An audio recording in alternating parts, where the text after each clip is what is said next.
আজকের আয়োজন আমড়ার আচার। রেসিপি জানা থাকলে আমড়া দিয়েও কিন্তু বেশ মজার মজার আচার বানানো যায়। এখন আমড়ার সিজন, তাই আমার রেসিপি দেখে বানিয়ে ফেলুন আমড়ার মজার আচার।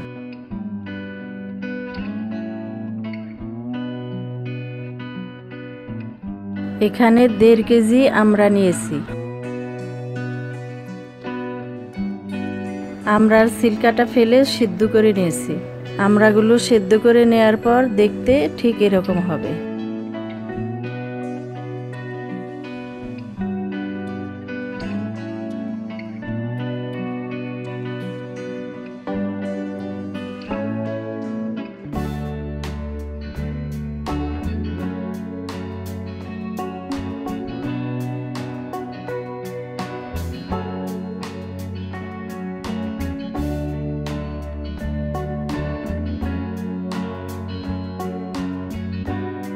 এখন আমড়াগুলোকে হাত দিয়ে চটকিয়ে নিব।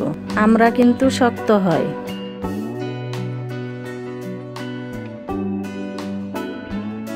যারা এভাবে হাত দিয়ে করতে না পারবেন তারা আমার মতো থেতলিয়ে নেবেন।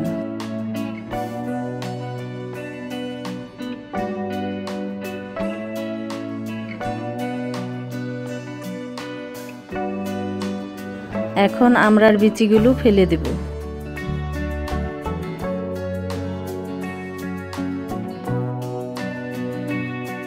আর থেতলানো আমড়াগুলো একটা বাটিতে তুলে নিচ্ছি।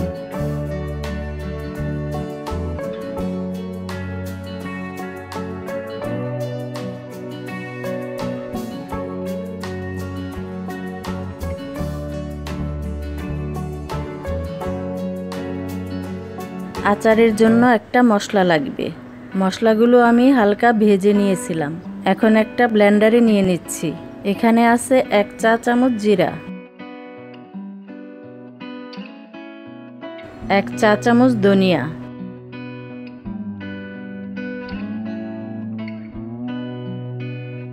1 চা চামচ পাঁচফোড়ন,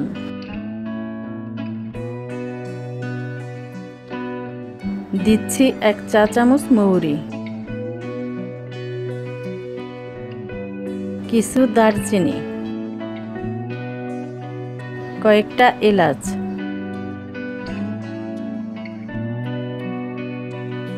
তেজপাতা, কিছু শুকনা আদা,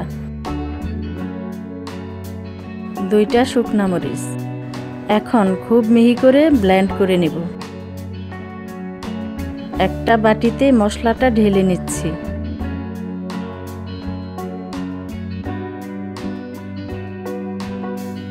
এবার আচারটা বানানো শুরু করব। আপনাদের পছন্দ মতো একটা হাঁড়ি নিয়ে নেবেন। দিচ্ছি 2 টেবিল চামচ সরিষার তেল। প্রথমে দিব থেতলানো রসুন। এখানে 1 টেবিল চামচ রসুন আছে।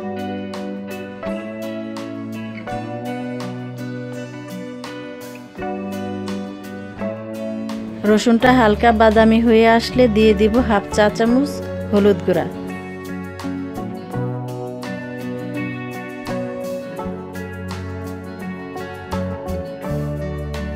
এখন দিয়ে দিচ্ছি থেতলিয়ে রাখা আমড়া। খুব ভালোভাবে কষাবো। আচার বানানো কিন্তু সবসময়ই ধৈর্যের ব্যাপার। ধৈর্য ধরে আচার বানালে আচারটা অবশ্যই মজা হয়।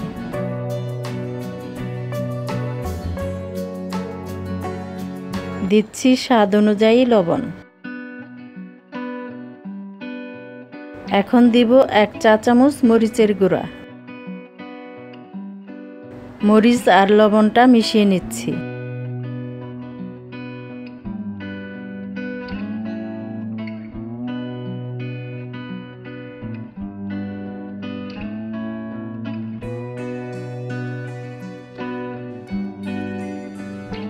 এখন দিচ্ছি 1 কাপ চিনি,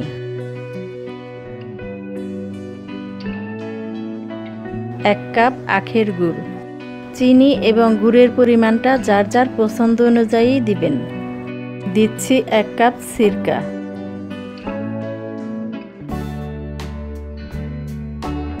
এখন মৃদু আঁচে 10 থেকে 15 মিনিট জাল করব।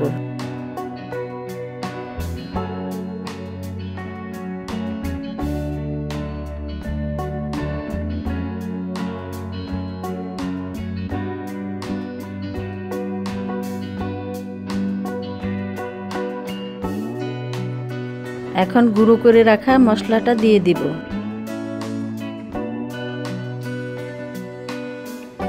মশলাটা ভালোভাবে মিশিয়ে নিচ্ছি।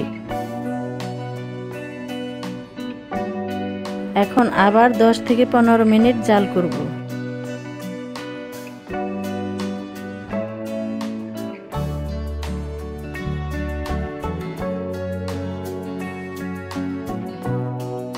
জাল হওয়ার পর আচারের রংটা দেখতে ঠিক এরকম হবে। আচারের রংটা ভালো আনার জন্য গুড় আর চিনির পরিমাণটা একটু বেশি দিতে হয়।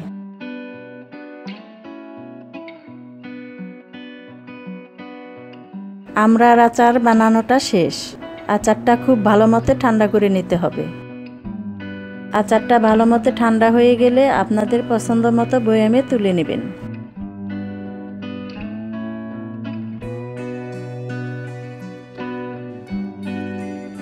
আমি লাভলি সিদ্দিকী আজকের মতো আপনাদের কাছ থেকে বিদায় নিচ্ছি। ইনশাল্লাহ আবার চলে আসব নতুন কোনো রেসিপি নিয়ে। ভিডিওগুলো যদি ভালো লাগে অবশ্যই চ্যানেলটাকে সাবস্ক্রাইব করতে ভুলবেন না। তো সবাই ভালো থাকবেন, সুস্থ থাকবেন। আল্লাহ হাফেজ।